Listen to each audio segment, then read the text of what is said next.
అలా చాలామంది వాళ్ళ తరపున వాళ్ళ బాడీని తీసుకొచ్చి దహన సంస్కారాలు అయ్యి నిర్వర్తించి ఎవరింటికి వాళ్ళు వెళ్ళిపోతూ ఉంటారు. ఇదంతా చూసిన శివుడికి ఒకరోజు ఆశ్చర్యం కలిగింది.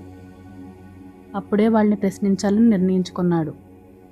ఒకరోజు శివుడు అఘోర రూపంలో ప్రత్యక్షమయ్యి వాళ్ళని ఆపి అడుగుతాడు, బాబు, ఇప్పటి వరకు మీరు రామనామం జపిస్తూ ఈ శవాన్ని తీసుకొచ్చారు. శవాన్ని కాల్చగానే రామనామం ఆపేశారు. ఎందుకని అని అడగ్గా, పని అయిపోయిందిగా, శవాన్ని కాల్చేశాం కదా, ఇంకెందుకు రామనామం జపించడం అని అడుగుతూ వాళ్ళు అక్కడి నుంచి వెళ్ళిపోతారు. వాళ్ళందరూ వెళ్ళిపోయిన తర్వాత ఆ చితాభస్మాన్ని శివుడు నిశ్శబ్దంగా గమనిస్తాడు. ఈ చితాభస్మం నాకెంతో పవిత్రమైనది. ఇది నా రామనామంతో వచ్చిన భస్మం. ఇక నుంచి ఈ చితాభస్మాన్ని నా శరీరమంతా ధరిస్తూ శ్మశానాన్ని నా నివాసంగా చేసుకుంటూ నేను ఇక్కడే ఉంటాను అని చెప్పి అప్పటి నుంచి శివుడు శ్మశానంలో ఉండసాగాడు. ఓం నమః శివాయ.